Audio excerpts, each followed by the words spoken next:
Cool. All right, so let's just start off by, we know the coaching topic, but let's just take a moment to read it. And it's the topic that we started off with was to cultivate a unified, strong team culture where everyone communicates freely and works towards the same goals. So how do you and individually, and how does your team relate to this topic now? What's shifted? Are there any ways in which you are still experiencing challenges with this topic? Hello. This is for you. Are you okay? Okay. Welcome. Nice to see you. I hope you're not. Are you all right? Are you? No, I'm just coming from the hospital. Okay. All right. Okay. Good. Cool. So it's really just we doing the completion, which is the last session. Session number 9, and it's really just to recap on the topic, the objectives, where you were, where you are now, what you need going forward. So we've just gone over the topic. So I'm just asking.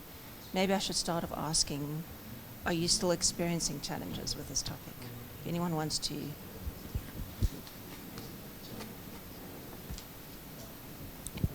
Or in other words, how do you relate to it now, I suppose you could say it that way. I could almost jump in, but I'll let Sure, whoever would like to start, there's no, and we can just keep it very casual. It's just a final discussion. Just interested to get some feedback, how you relate to it now. What do you find still challenging? If you're finding still challenges with it. So the topic, Geoffrey, is to cultivate a unified, strong team culture where everyone communicates freely and works towards the same goals. That was your topic that we developed together, do you remember? Yeah. And maybe, do you want me to read out why it was important for your team? Shall I read that out? Or It's okay. You were there also for that part. Yes, were you part? I came later, but we went through it. Okay. What I've seen has shifted. Sorry, Rosemary. Do you need, excuse me? So whoever speaks must hold this. Yeah. So whoever will speak must hold. Yes. Okay. So I was going to say what I've observed has shifted is, I know one of the challenges we were having is when we communicated, it was mostly to apportion blame or to exonerate oneself, and that I felt it wasn't open. People were very guarded. But I feel that has shifted. For the first time, we can actually have a team meeting that's not all day because people openly share, and to steal Rebecca's words, people take, even when it comes to taking blame, they're okay. They take responsibility. Let me not say blame. But for somebody to just own up and say, okay, I'll work on that, and then we can move on quickly. It's not, you should have done this and you should have done that. And so I was into less of that and more what needs to be done, and we get moving. So I feel that has shifted. Can it get better? Yes. But I feel we are somewhere. Oh, and for me, you asked what challenge could there be? I think for me, one of the challenges is now that people are open, I need to be open to feedback, and it may not be always what I like it to be. So recently when I was in the field, and one of the team members said, when you were planning this, it wasn't planned properly, because they were not part of the proposal development process, and say, it wasn't planned properly. You're pushing this amount of money to this, but you didn't apportion enough for this component, so we are struggling with this, but you're always on our case about budgets and keeping to budgets and spending within budget lines. But some budget lines are difficult to spend on because it doesn't cost so much to do this, and it costs more to do this. So it's also being open to feedback. And I mean, Rosemary, that's a difficult thing to be open to feedback. For all of us, I think, because one has to let go of one's ego, or one has to let go of your own interpretation of things. So everyone struggles with it, and it's just a work in progress. Yeah, don't worry. Thank you, John. Thank you so much.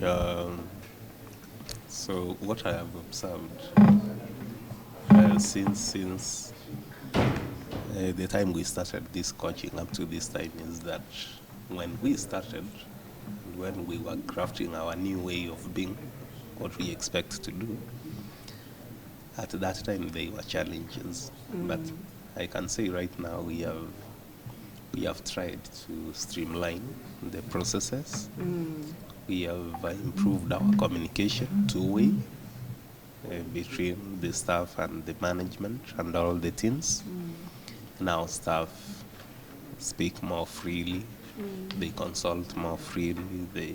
They are free to call anyone. And then as leadership, the team in this circle, we are open to feedback. So the team is more accommodating. It accommodates feedback from the staff in Nairobi, staff outside Nairobi in the field. Yes, and we try to come up with ways to solve that. I can't say we are 100%. Yes. But we have really improved. I can say whatever is remaining is a small percentage, but we have come up with plans on how to improve that going forward. And some of them will be in the action plan that we will be presenting today.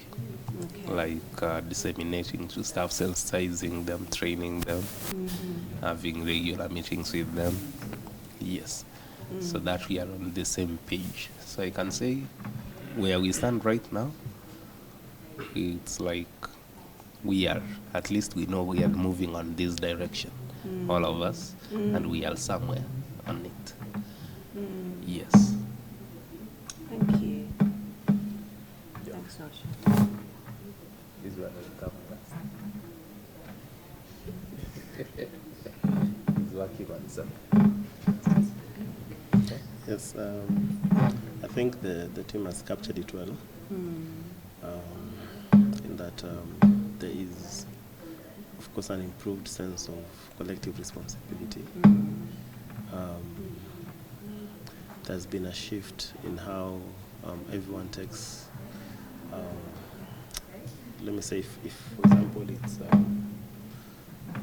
it's a task that someone is sort of given, just to allude what Rosemary was saying, the team is open to actually take responsibility, either whether it is actually a failure or a success.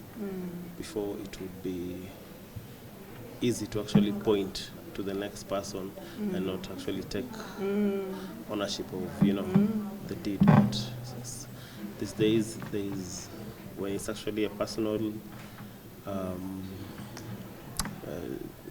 responsibility, someone is open. People at the team is open to actually take responsibility, and also even if it's a team decision or a team repercussion, the team is also able to take ownership of the deeds. Yes. So immediately when you start talking, I go into the coaching mode and I want to start asking questions, but that's not the point of this exercise. I mean, I'd love to go deeper in that, but otherwise we're going to be here a long time. But just to let you know, it's really just I'm not going to do it, it's not coaching today. It's more getting this kind of, okay. But what I heard you say was that there's more collective responsibility and ownership, taking ownership. Yes. Okay. Wonderful. Thank you. I think just to add on is to mention that there is more of understanding among team, especially in the management. There's more of understanding. understanding. I think the Enneagram was a very good thing to be able to help us understand which and every one of us is our types, why we do what we do. So I think that was really an eye-opener. So I think it also helps in not blaming if there is a fault or not taking ownership, knowing that each and every one of us, because of our personalities, have a role to play in getting the success to the whole team. That's amazing. So did you all feel that about the Enneagram? That it gave you a better understanding of yourself and of the team? Is that a common? Okay, that's amazing. Was there anything specifically about the Enneagram that stood out for you? That in terms of creating that understanding? Yes. I think knowing that we have not interacted much with Rebecca because she was joining at that time, but for Dot and Rosemary, I think understanding their personality, and also for Geoffrey, being always being there to carry the burden for us. Help. So I think it's now become a point where we try and support, especially for Yes. he was on leave at that time.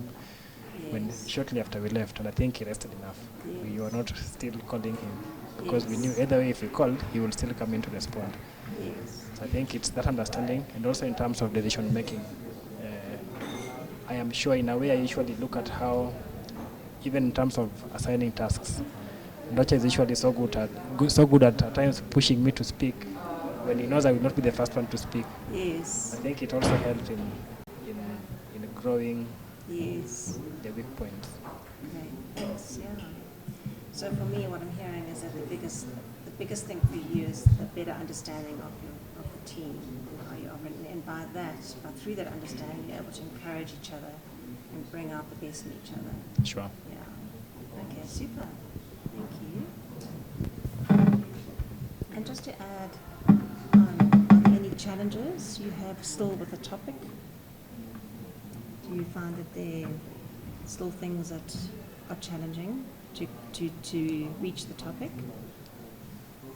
What about this? Because it's a journey, there are times when towards having that collective agreement towards the goals. Of course, there are times, most of the times we find ourselves making forward steps, but at times we forget and go back to the default. Yes, So of another course. challenge. So I think it's just always reminding ourselves that Yes. the aim or the idea is to have each and every one of us on board. Sure. Okay, fantastic.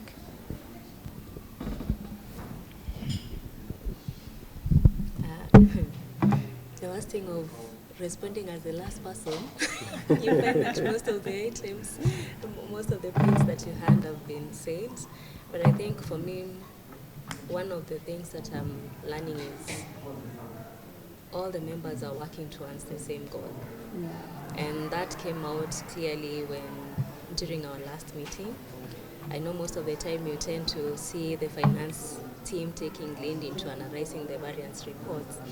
But this time round, we had the program team taking ownership of the activities and taking us through the process, where they are, the challenges, when the set timelines, and you see everyone has an understanding of what they're expected to do, and they're also able to communicate freely in terms of this area I was not able to achieve what was targeted for because the budget was not sufficient.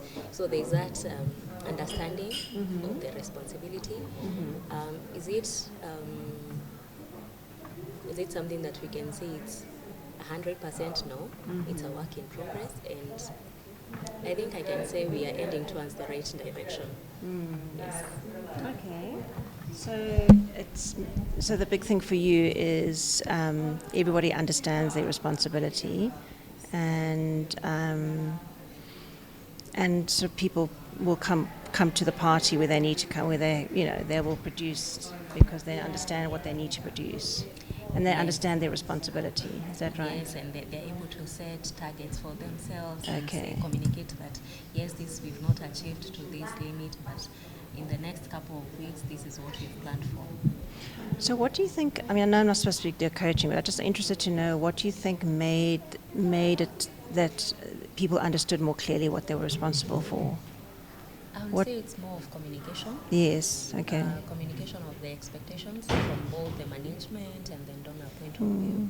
And also now for the teams, they were receptive, they took it and provided feedback where necessary, and also consultations. Okay. Yeah, there Yeah. were several calls like, I have this line, what does it mean, what is expected? Okay, so they felt free to say, look, I'm not sure about this. Can you explain? Yes. And it was the communication was more open and yeah.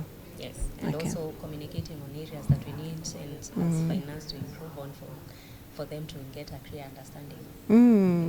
Okay, wonderful. Yeah, I mean that goes a long way to cultivating a unified, strong team culture. So, yeah, awesome. All right. So the next part, if that's okay, can we go on? Is that all right? The next part was just to go over your developmental objectives. So I'm going to read through the developmental objectives. So feeling where you were back in the beginning of the program and where you are now. Also, once again, how do you relate to them in comparison to the beginning of the program? And to what degree are you satisfied with the results that you've attained in the program? So the 3 muscles that we wanted to develop, the 3 objectives was to embody and consistently demonstrate your values and behaviors to all team members that will inspire and unify the organization. And that was a lot around, I know a lot of your practice was a lot to do with creating action plans and processes. Remember, we did a lot of the meeting plannings and the values checklist, so there was a lot of that. So the embodiment was some of the main one there was fostering open communication. I remember that was a practice that we gave. And so that was the first one. The second one was to create action plans on how to implement initiatives to strengthen unity and speak with one voice. And then thirdly, to develop and create structures and processes to ensure alignment of a unified culture that is understood by everyone. So I'm just going to go back to, so the first practice was fostering open communication. This was building some capabilities towards the vibrant flock of flamingos. It was taking place in conversation and with meetings, and just to become conscious of your speaking and listening roles and to inspire others to be more open. So, and then we also, what you spoke about quite a lot, Ponde, was body language. And that was quite interesting because that's also part of that first by embodying is the body language. So I wanted to ask, I know he's busy doing his presentation. I wanted to ask you, which I didn't ask you last time, in terms of body language, what do you think is important to display as a leader in terms of your body language? What is it you'd like to show in your body language?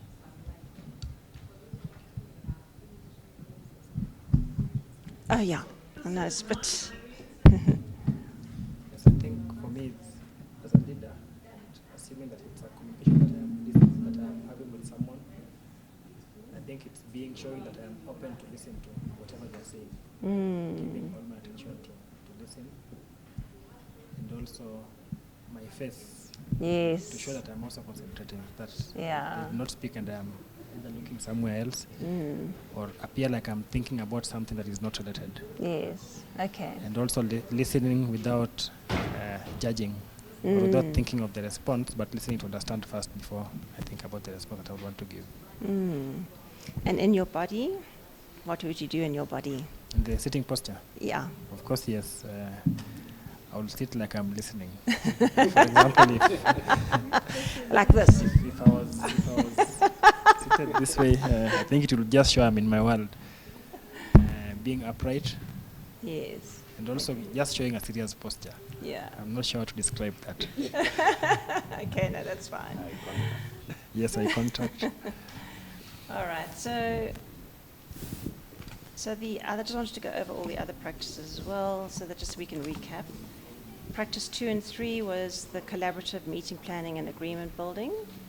Do you remember you wanted to make everybody aware of the meeting goal, to put their input into the agenda, so that everybody has a common understanding, as you were saying. So you wanted to do that for practice 2 and 3. And then number 4 was crafting a unified identity that was all around your values, culture, and vision. Number 5, we did the values checklist, and that was just to assessment on how you're reinforcing the 5 values. By regularly reviewing your actions against this checklist, you can identify areas for improvement to help you integrate these values into the organizational culture so that the vibrant flock of flamingos move forward with a unified strength and purpose. So we had that as practice 5. And then I also included a practice called the building connections. I just added that one in, and that was also around the body language. And that was also around asking open-ended questions, so to practice that in conversation so that you can have more open conversations and where people feel they're being listened to. So yeah, so I just wanted to go over that first. So then reading those, listening to those objectives, your developmental objectives, is there anything, how do you relate to that now? And to what degree are you satisfied with the results?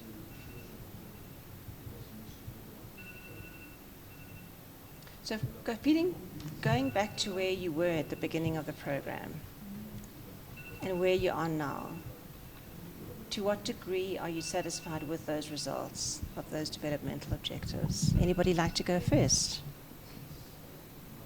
And maybe you can give examples of your assessment. Whose phone is that? I'm going to see if I can locate it and maybe someone's on me.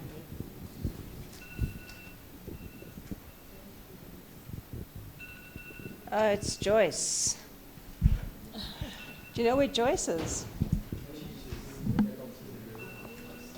Can you just tell her to come switch off her?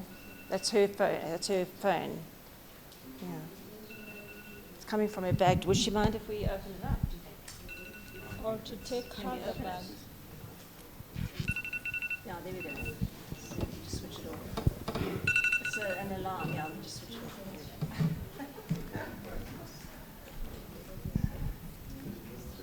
All right. Sorry to interrupt there.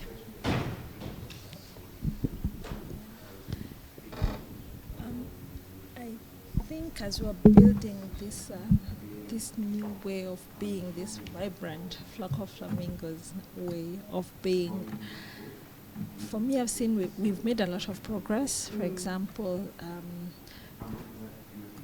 like I really liked when we had the meeting where we all contributed to the agenda.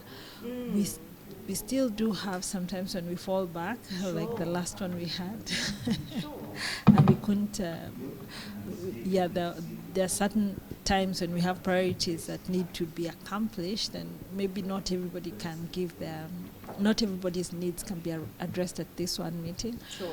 But the fact that we're doing it consciously, we're saying, okay, so yes, people did contribute into the agenda, but there's this one thing that's a priority that has to be addressed at this meeting. But it doesn't mean we will not go back to what others, so in the next meeting we will go back to what the other contributions were that need to be addressed. So I think it's a word that Ndocha is about being intentional. So we are going at it, we want to build this culture, we're intentional about it, and we are reflecting along the journey where we are at. Sure. So where we go back to our old way, we are conscious, and we feel accountable to the team, that we asked you to contribute to this agenda. If we didn't get to the items you contributed, there's that accountability to the team and that promise that we will get to it the next time, and planning to do so. Yeah, and I think also when it comes to embodying our values, I think it's a continuous process, and it's something that we need to be deliberate about always, what these values mean for us. So I'll say for myself, one of the values I've picked to really work on is respect. And for me, how I see it showing up is even how do I respect other people's time, being on time for meetings, doing things when I say I'll do them, not holding people in. Sometimes when you're the one making the decision, then other people are waiting on you. But when I want an answer from them, I'm pushing. So the fact that they don't have the power to push back and demand that I respond quickly, respecting them means the same way I want them to be responsive to me, I need to be responsive to them. So for me, that's a value that I've picked I want to work on. So I think this idea of having practices, that's what it means for me, that now we may not have you helping us craft a practice, but it means I have to craft a practice for myself. What am I working on until for the next 2-3 weeks, and then checking back with myself. Sure.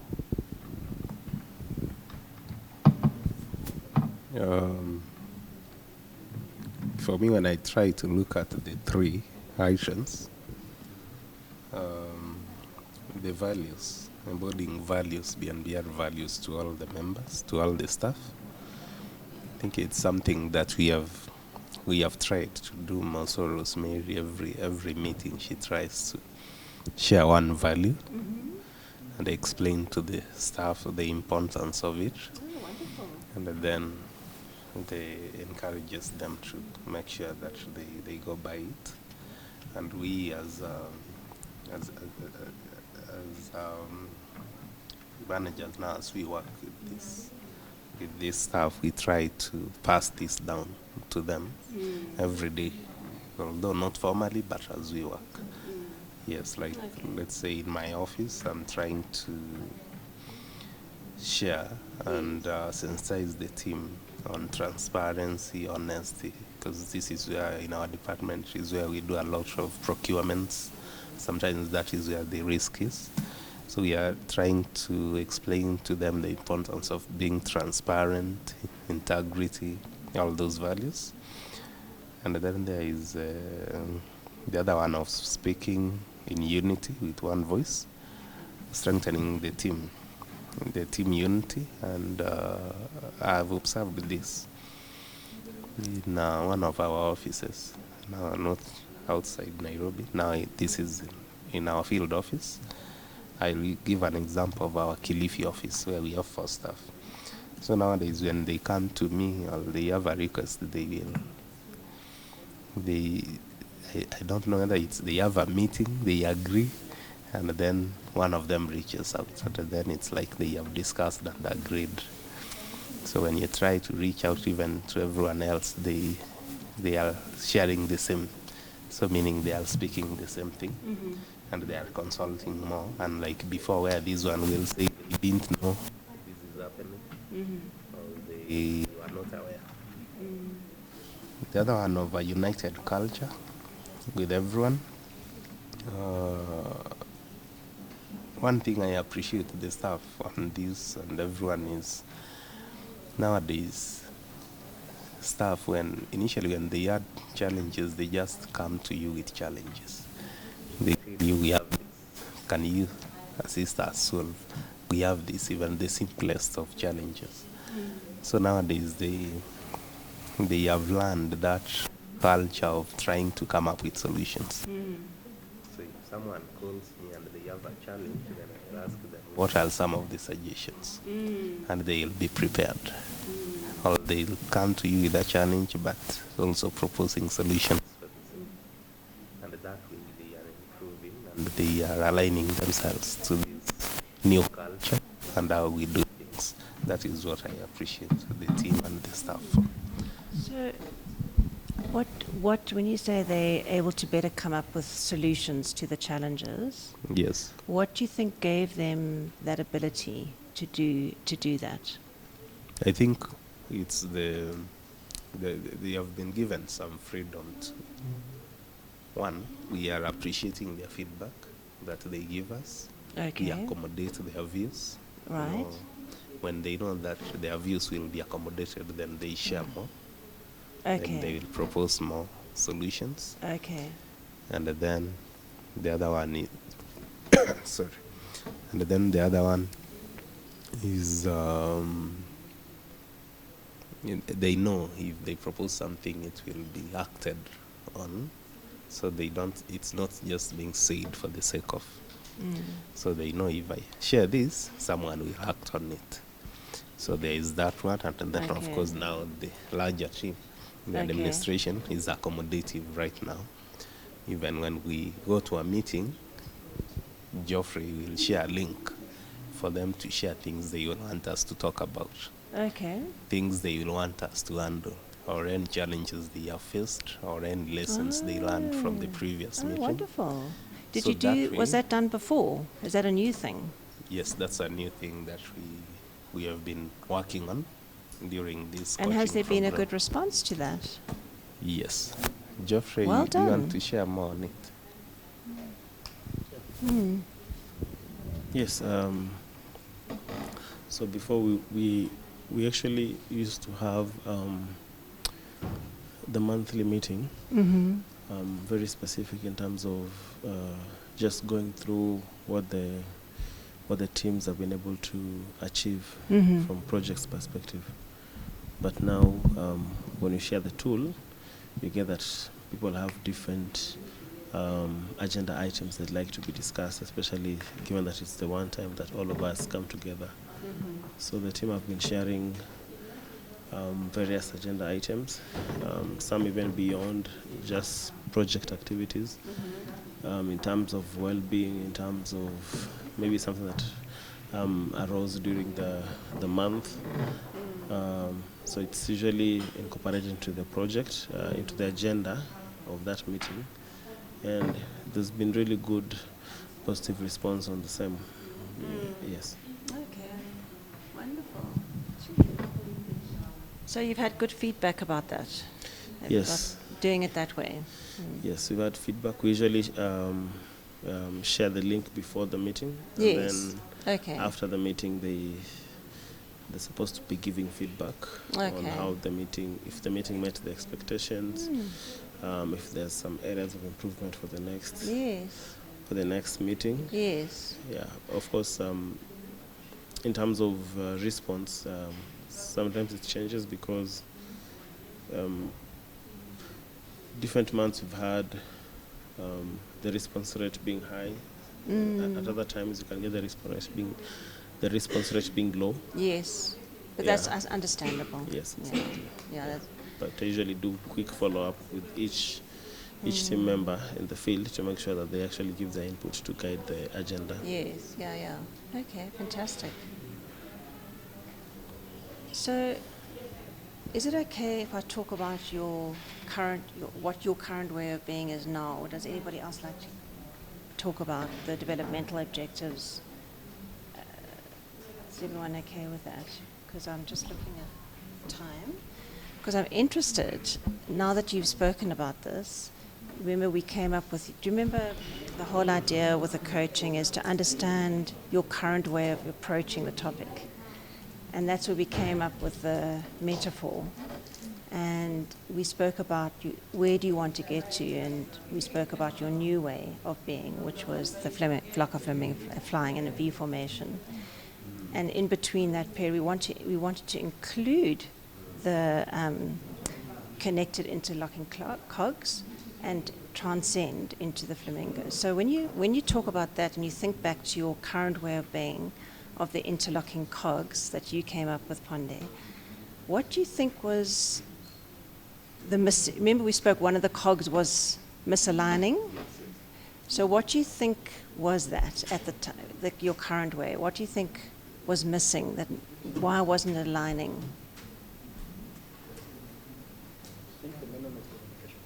Okay. Communication. Yes. Okay. That's I think what I've come to realize as well, where the biggest growth has been. So it's almost closed that, interlocked that cog to become more of a, working cog. Yeah, okay. What specifically in the communication? I think it's more of people expecting communication to come one way, of course, up, down. Yes. And I think when you're used to that, it means you will not think. You will always wait for somebody to say before you act. Yes. Then the other one is also not being able to express oneself. Yes. Even when they are pressed or when they should be speaking. Yes. Okay. And that also kills creativity. So it means somebody is not able to think for themselves and act when there is need for them to act. Okay. Just say that last sentence, I couldn't hear you. When somebody is not able to think and Yeah. act for themselves, Yes. unless somebody gives instructions. Yes, okay. All right. So that's exactly the question. How would you describe your team and the way you related to the challenges of the topic back then? So I think that's the way you described it. It was, from what I'm hearing you saying, it was from top down, and people didn't share a lot. Is that what I heard you saying? Mhm. So, okay. So as you gain more awareness of aspects of the way of the connected interlocking cogs, what insights were most pivotal towards making the progress that you did? And I think you've explained that, the insight around communication. Were there any other insights that were pivotal in making progress? I think there was the issue of the length of time that we used to take in making decisions. To get? The length of time we used to take in making decisions, Okay. which sometimes used to demotivate Okay. staff Yes. because they could wait for long for a decision to come. I think it has improved over time. I can't say we are perfectly where we need to be, Yes. but we have tried to, as part of what Rosemary shared about respect. Okay. Yes, Yeah. also respecting other people's time in making decisions to support them. We may not be there 100%, but there has been a great improvement. The time has shortened. Oh, wonderful, yeah. Back then we used to have a lot of meetings, discuss about a lot of actions, a lot of plans every time we are meeting to discuss how to do something. Yes. But when it comes to action, we were slow in taking Yes. action. So I Yes. can say right now we try to So, okay. move fast. Yes. Okay. Then I also feel maybe coming into into trying to get into the new of being, the focus is on what their team should do. They should communicate more. A lot of what they should do. But I think at this point I'm thinking more about how the space we create as a management team for them. So it's not that people don't want to. It's like Ponde says, it's if we have the culture where we make the decisions and just tell them, Yes. then it could work to some extent because then they know what is expected of them. But then you have to keep pushing because it didn't come, the ownership is less. So maybe that's why we were having a challenge with, everyone buying into the vision for us, all being aligned.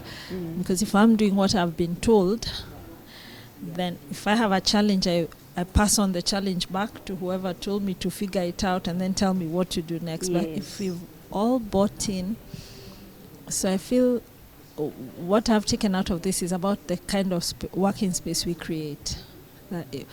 As leaders, we have to create that space where people can talk, where we share information freely and allow people to contribute to the decisions. Wonderful. Thank you, Rosemary. Yeah. Thank you. Okay. All right.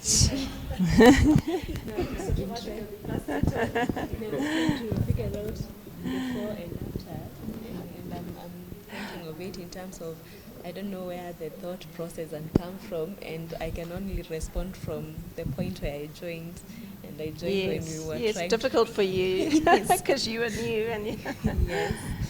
So, yeah, it is difficult. I know. Yeah. All right. So it sounds like to me what I'm hearing, the most pivotal things for all of you, that how you were able to move to the new way of being of the vibrant flock of flamingos.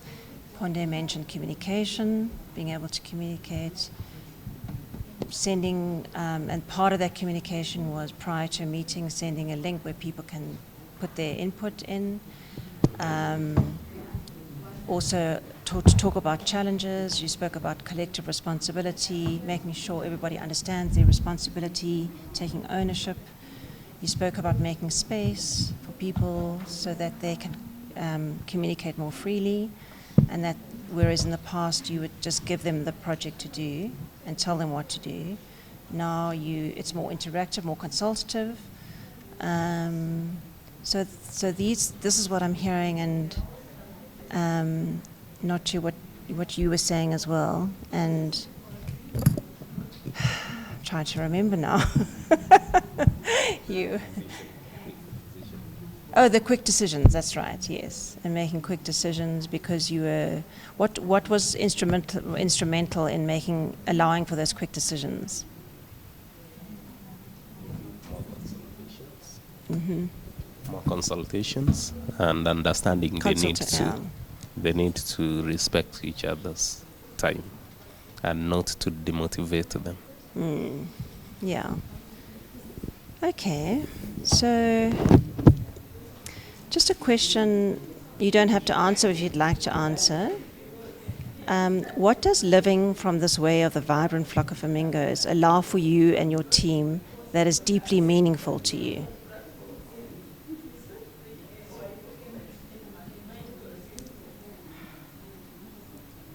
And that is an individual thing. What has been deeply meaningful to you?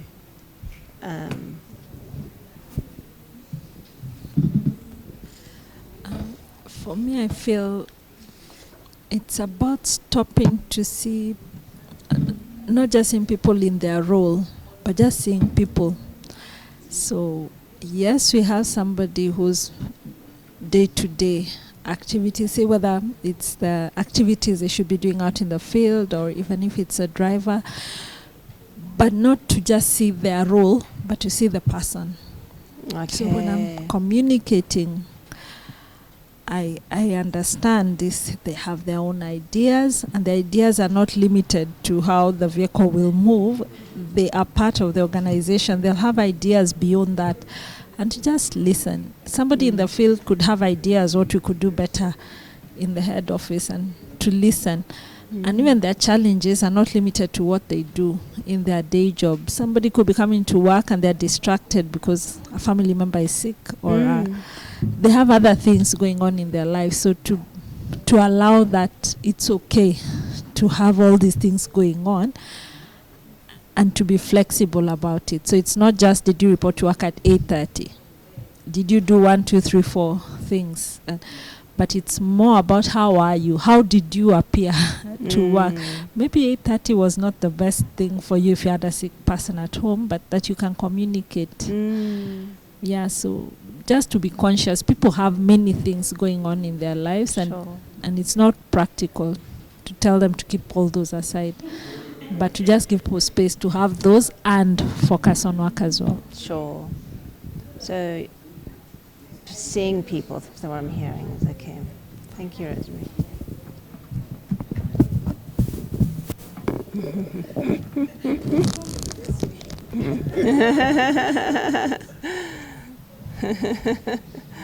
For me, I would say it's more of taking time to listen, and also to explain things, not just leave things at the face value.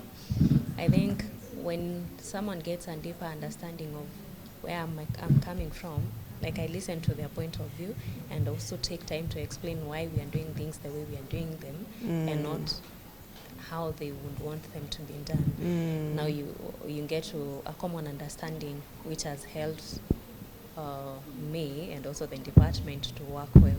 Because I know in finance, most of the time we are the backstop of everything, but it's also important to explain to people why there is that backstop, as opposed to just saying no. You just take time to explain why they no, so that they understand it from your point of view, and also we understand them from their point of view. Their point of view. Yes.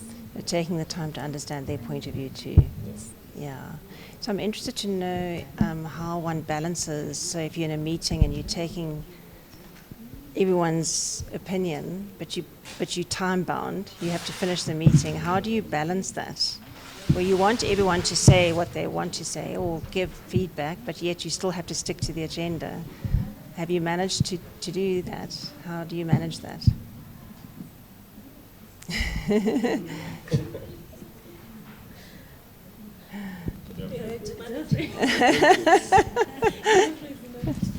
I'll take before I give to Geoffrey.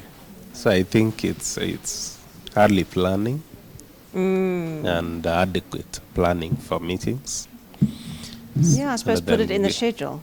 Yes, Yeah, yes. and, And giving people enough time to prepare for the same as well. yeah, okay. One thing I have learned from Rosemary and the board is the board is always requests that we share documents in time. So if there is anything you want to discuss, they request that you send it in time. Until now, they got to a point where we agreed you have to send within this specific time before a meeting, 2 weeks. So that gives them enough time to think about the questions, to think Yes, about more okay. to review. So when it comes to a meeting, if Yeah. you give me, if we sit here and we are having a meeting today and the agenda has been shared today, then I will take more time. A lot of questions will come. But if you share them early, then people share structured questions, which are very short. Yeah, okay. Yes, so that Okay. is what I think. The other thing that you asked about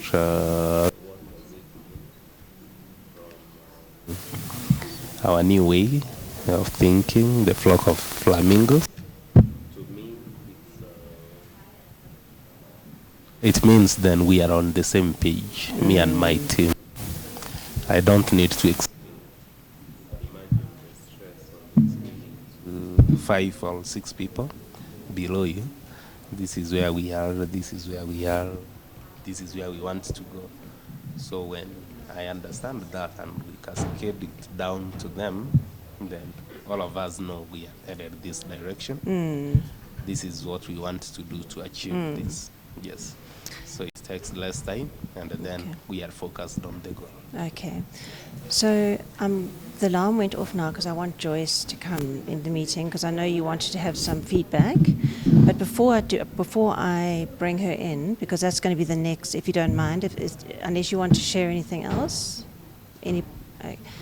obviously the next part of the completion is to talk about the next steps, and that's what the action plan is. So I'll bring her in. But the final step is that I want to hear from you individually. What would you like to acknowledge about yourself and your team? Anybody like to go? What would you like to acknowledge about yourself and your team? You holding the mic.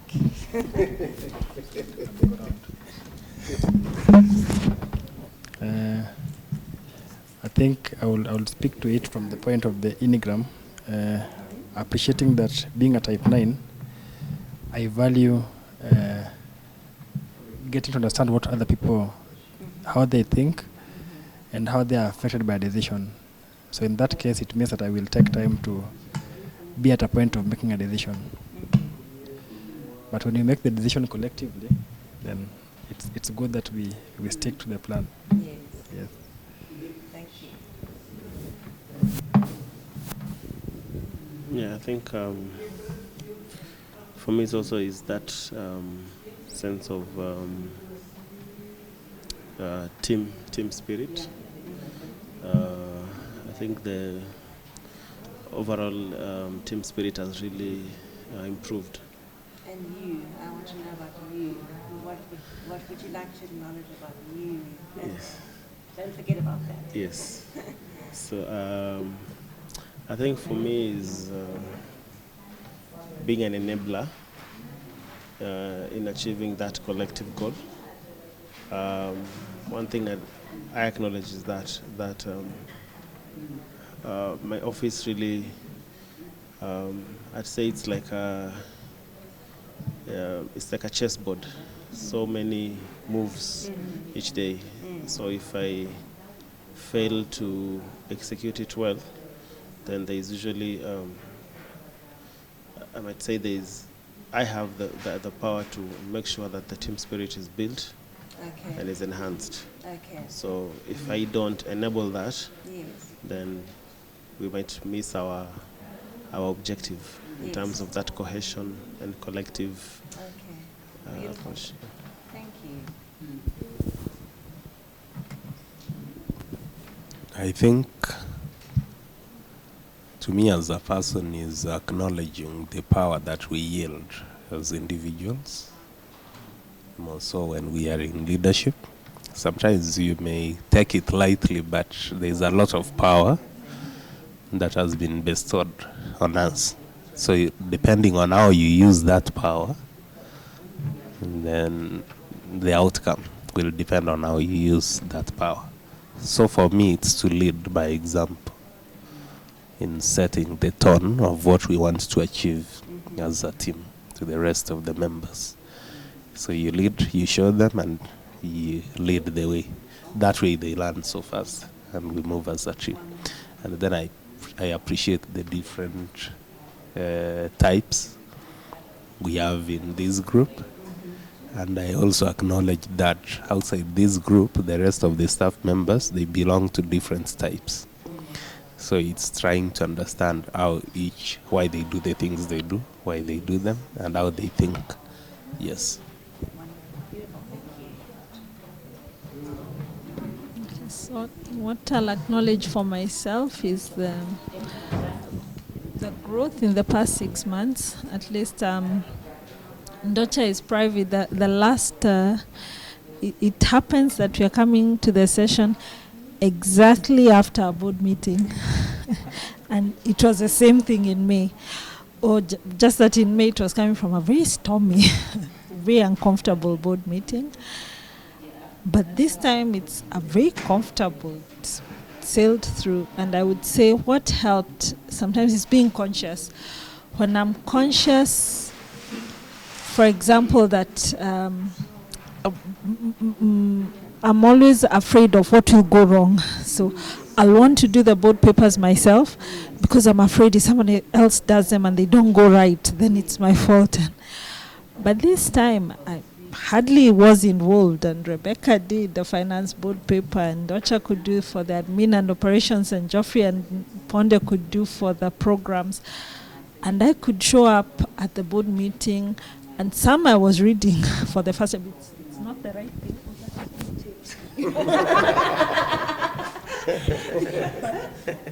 But at least I've gone through the process, the board committee, but just to be able to trust that it doesn't have to be done by me for it to be done right. So to let that go and to trust that people will do, they have the best. We are all aligned, what we want to achieve. We all understand. So it means on my part sharing information freely so that if anybody needs to do something, they're not waiting to hear from me telling her, write it this way, or they have access to the information they need. So I can see that it's from understanding. Yes, I acknowledge it's a risk, but it's okay. And if it goes wrong, it's also okay. It's okay. Yeah, so we'll do better next time, or we'll address whatever challenge made it not go well. So I'll acknowledge that, and I'll say thank you to the team.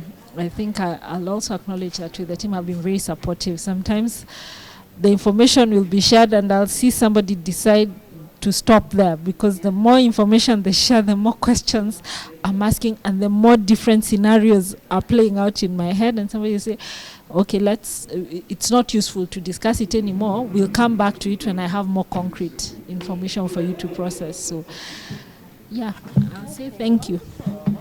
Oh, and I could go 4 weeks of leave, so thank you very much to the team. Huge growth there. Wonderful. Thanks for sharing that. Beautiful. For me, it's more of learning to appreciate the small milestones. I think based on my understanding of my Enneagram type, we tend to be anxious of everything. Like, we are always looking at what can go wrong from all angles. When I look at things, I'm not looking at what is going right now.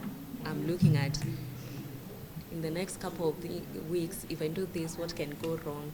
But I think one of the things that I've learned with time is, it's okay. If it goes wrong, I can do it right next time. Mm-hmm. And the other thing is to appreciate.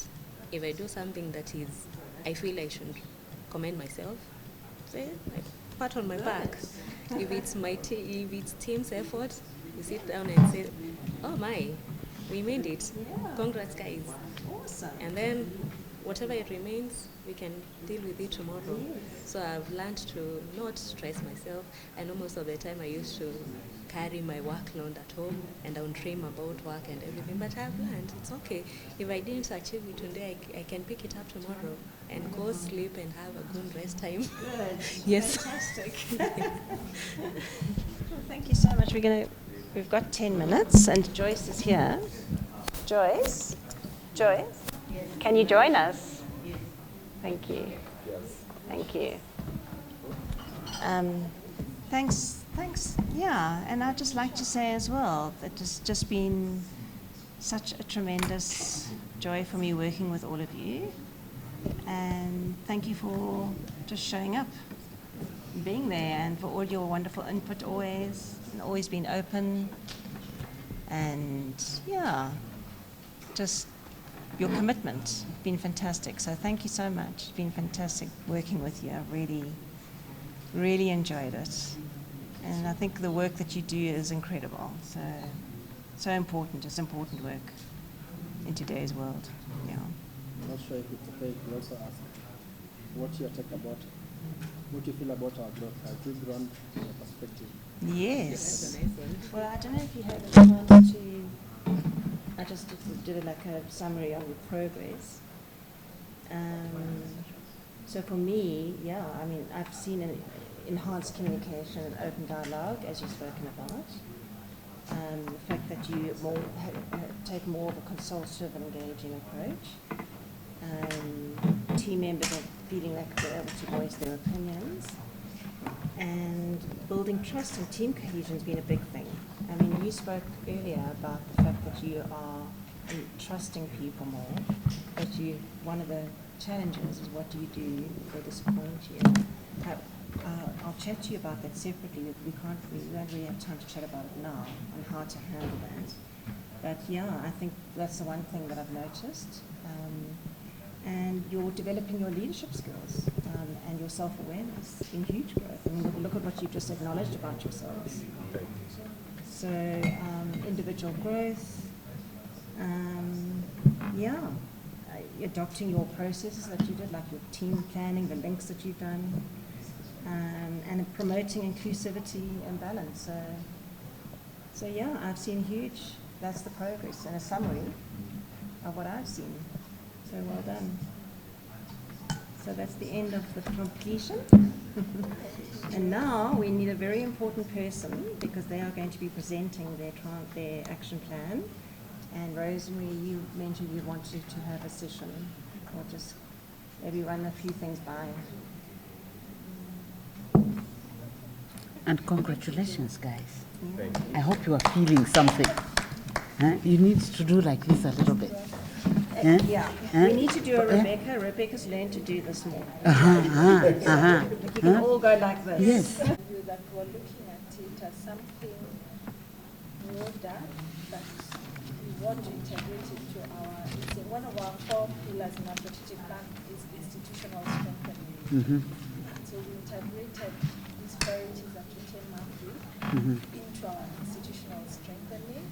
So some we may be able to accomplish short term and some longer term. But maybe we thought that maybe sometimes they can be very resource intensive, but maybe you could share. There are things they may not require a budget type input, or there are some shorter term ones that maybe we could easily go for. So we just thought that's what we were hoping to achieve with checking the clinic. So I wonder, do you want to highlight the ones that we came up with, even if it's just to mention?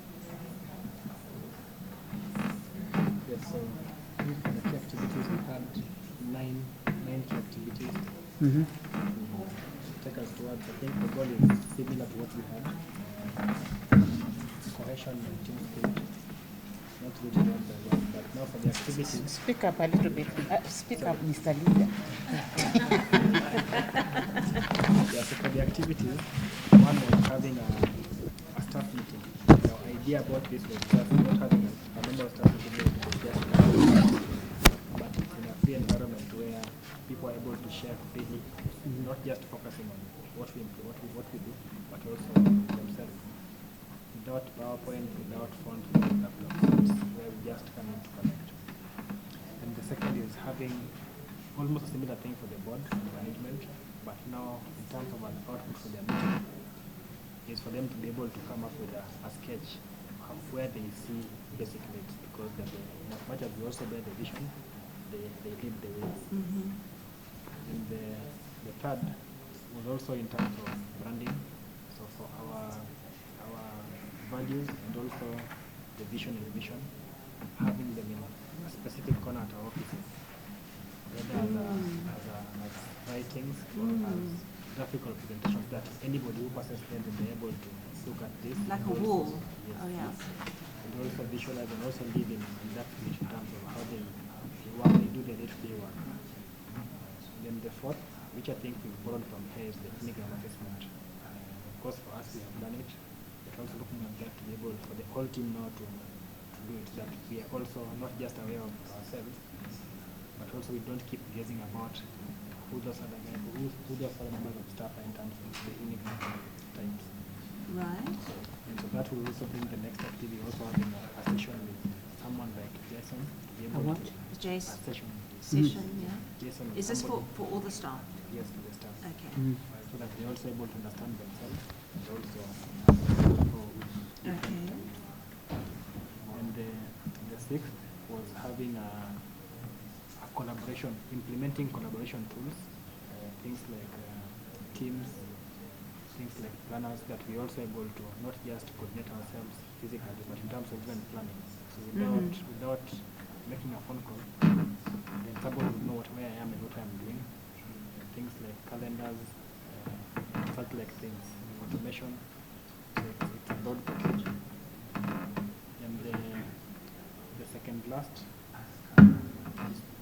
is having recognizing good work by staff. We come up with a criteria where we're able to identify people who have grown over time in terms of how they do their work, ask how you did your team, then we are able to acknowledge and also appreciate. And finally is also having a survey that means among us as staff and also among stakeholders to be able to also assess our growth and appreciate ourselves for the growth. Okay, so an internal survey. Yes, and Yeah, actually that's what we great. Yeah, okay. that is what we thought of in terms of the action that we can plan for as an organization out of this. So that was the last section of, well, the second last section of the completion was the next steps. So what you just said now are those next steps, and it was really what do you see as the path forward beyond this coaching program? What kind of supports do you anticipate needing as you go forward, and what might be some concrete actions you could take to start getting these supports in place? So sounds like that's the next step. So the question then is, what are you needing? What supports are you needing in this action plan specifically? Is there anything that you need, or you're able to manage? Obviously, the Enneagram is is a big thing. Yes, that's what we're thinking. There's some that require financial resources if we were to do them just from our own. Yes. Joyce and yourselves can marshal up your networks. Maybe for the Enneagram, I don't know. Yes. Time. Our team now of 19, 5 of us have already gone through it, so that Yes. leaves 4. I don't know what that would look like. It's not the full process, but some sort of process. When it comes to physical meetings, of course that requires financial resources because people are coming from delivery, are coming from trauma, but we feel it's so important. We put it at least quarterly. Okay. Yeah, when it comes to the board, maybe it could be a speaker, someone to explain why this is so important to us. And of course, we're sharing with the board, but for them it's capacity building for the leadership team. Yeah. For us to get that, the visualization of what they're thinking, maybe it could be a facilitated process.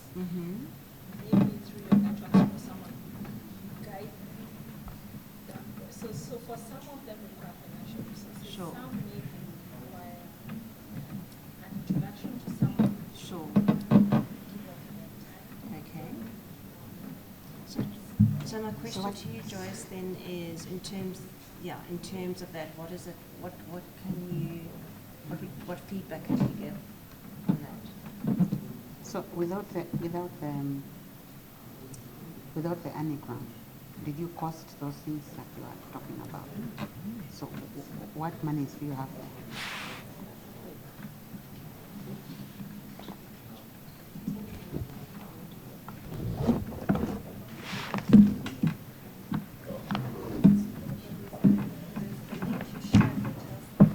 Okay, anyway, you. Okay, so you okay, fantastic. Okay. I think the what we are thinking, and it is not quite completely concretized, is that the anagram itself is expensive, but the processes that Jason would have to go through to do the typing and get the group thing and all that happening is actually very expensive. It's more expensive than the anagram itself. So what I had done is discussed with him, and he'd send me actually a free anagram, but it wouldn't be as detailed as the other one. There are two, they are shorter, you do them, and then they're not as accurate as IEQ 9. So there's need for some more support.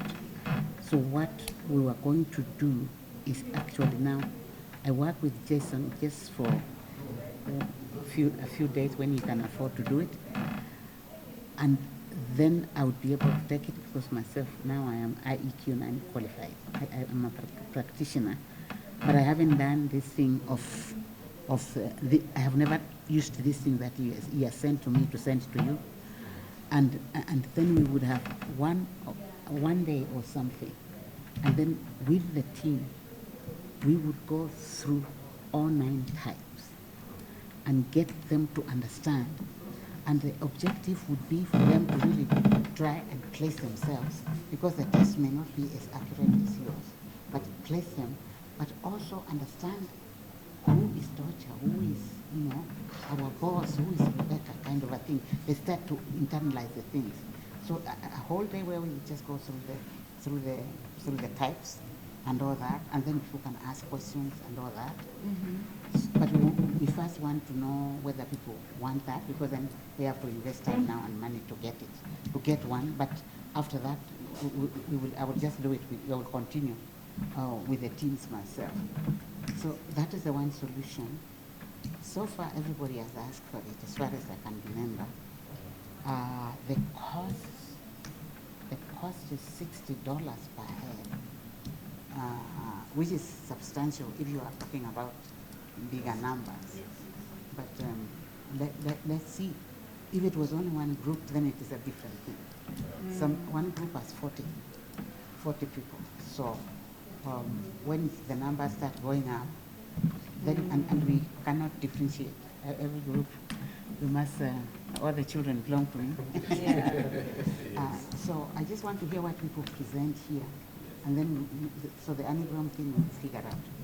And that is why I had wanted to know what is the other budget, how does it look like? And then I did not hear anything there that what raised an alarm. But when you are getting people here to come from Bungoma and Kilifi, the need to really utilize that money usefully, because if they come here, then you can figure out sessions on trust building. And that we can help you with, and develop practices. We can also include the discussion about values to the whatever. What are your values? And really sit down together, because you are a team, and start to figure out where are you going and how are you going with them, because most people have strategies, but after it is approved, no one looks at it again. You just do it and you go. What parts of your strategy, or the one you want to make, what parts of that would actually support where you want to bring your transformation? And I had also mentioned to Rosemary that this may all be very easy because there's a key for institutional strengthening and not small money. And like one of the groups here is planning to ask for a coach, to hire a coach to lead them through some of these things. And that is possible once you apply for the thing. I'm actually discussing it seriously with Sarah to see how we can, whoever is under the Echidna thing, the other people who are not, for this round we would take, really Africa can, I'm pushing them to find the money. So I wanted to see, let me know what the budget is. It should not go beyond $10,000. But there's money, you ask for it. And, but then, if people are here for a weekend or a week, or just plan so that they don't come for 2 days. Plan, I have, with the team that I was working with, we had a whole thing on onboarding. And onboarding is a continuous thing. And so it's not just on onboarding new staff. There's the peer-to-peer thing. There's the understanding of what does the program look like, and then this stuff around values and trust is really key. And then now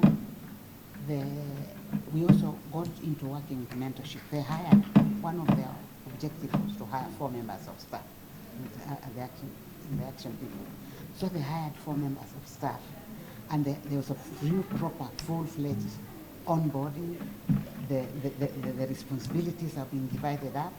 Everybody knows what they are going to do, and now they are going to institutionalize continuous onboarding, which as peer-to-peer,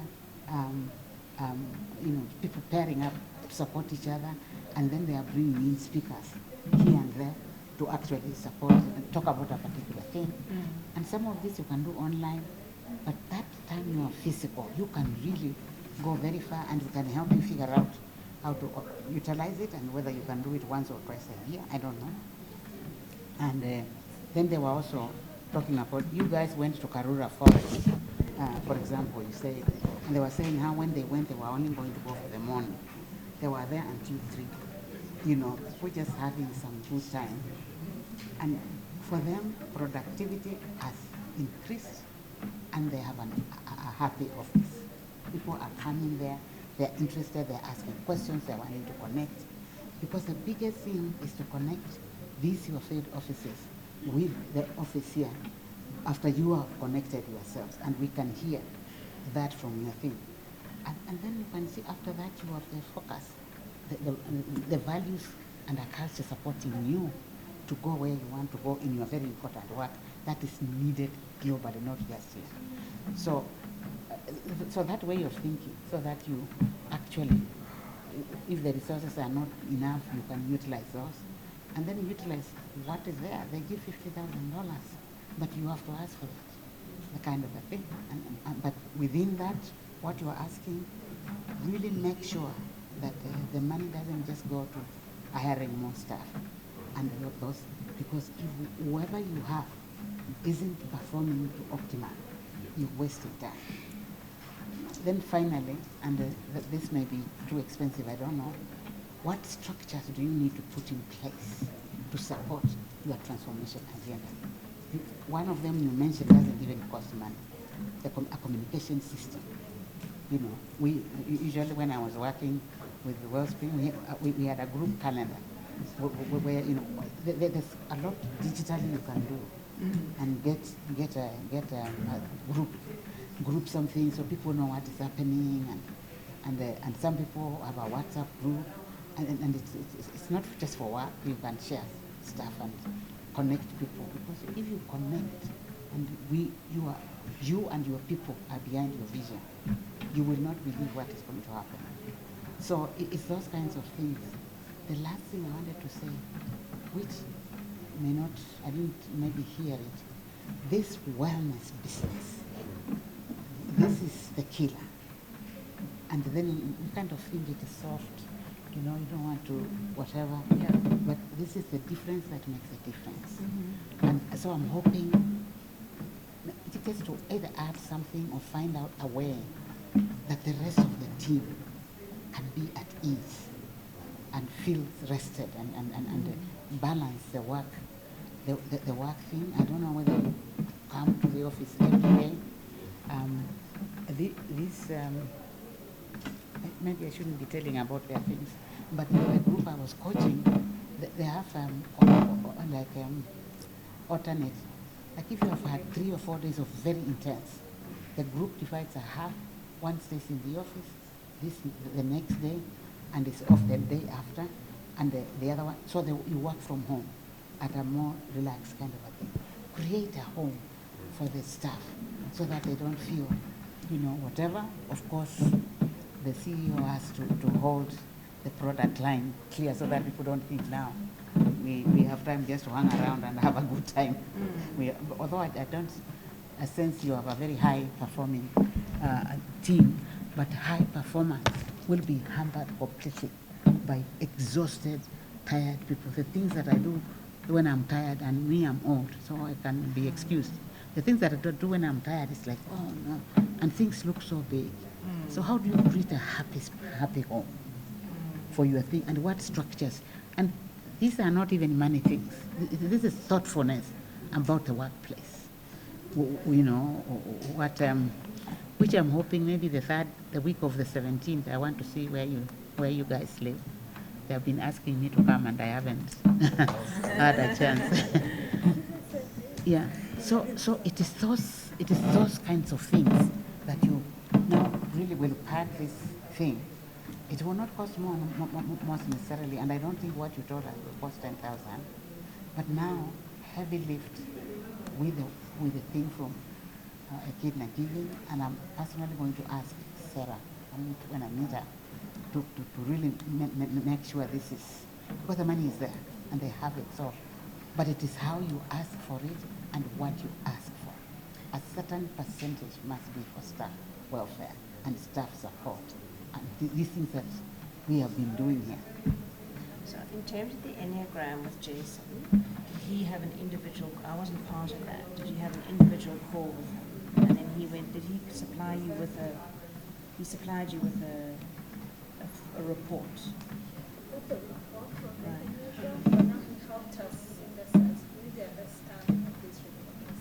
And that's what you would like for the rest of the staff too, I would imagine, having individual.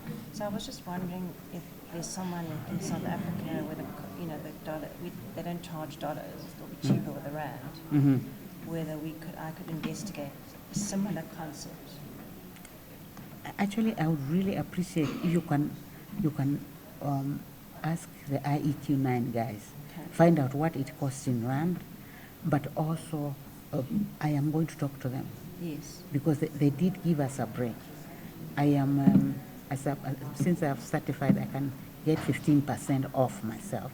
Yes. So somebody who has the certificate has to apply. But if we find it is cheaper in rand, yes, then I'm also going to ask them for a break on the thing, and I want to explain to them what we are doing, yes, and see whether they can calm down. Okay. Because so let me investigate that. That's a good idea. I think it's a good idea because I'm sure we can do a similar thing at not as such a cost. And I think it'll be a disservice if we don't offer a similar thing to the rest of the staff. The rest of the staff should get the same. We don't want to have a milder version. I personally think they should all get the same. The only thing with that is that it's not just the cost, the typing, which is what she's talking about. We call it typing, of working with each person through their anagram. Yes. And then after you have worked with them through their anagram, you go now and work for the team anagram. Working for a team anagram of 20 people is a very different ball. The person who is doing it can has to do this thing and then meet with them. So there are about 4 or 5 meetings. Yes. And that is why Jason can't be involved. So it's because 4 of or 5 expense. meetings per person. No, the person is one. Yeah. The second one is the group thing. Oh, okay. Which you cannot do the way we did with them because it is 20 people. Yeah. So the proposal, because now I can type myself and I can also try and do the group the group assessment thing. If we find a way of doing the anagram, and I'm going to then actually pay Jason to work with me through one of the teams. Okay. And then after that, I have to do it. We can't afford. Yes. We can't afford, the program can't afford to do whatever. All right, so what will be the next step now, Joyce? So do they send you, what is the next step? After the presentation, you are going to listen and see whether other ideas that you get. Maybe tonight, we said it was free, it is not really. And just finalize your program and send it to me posted.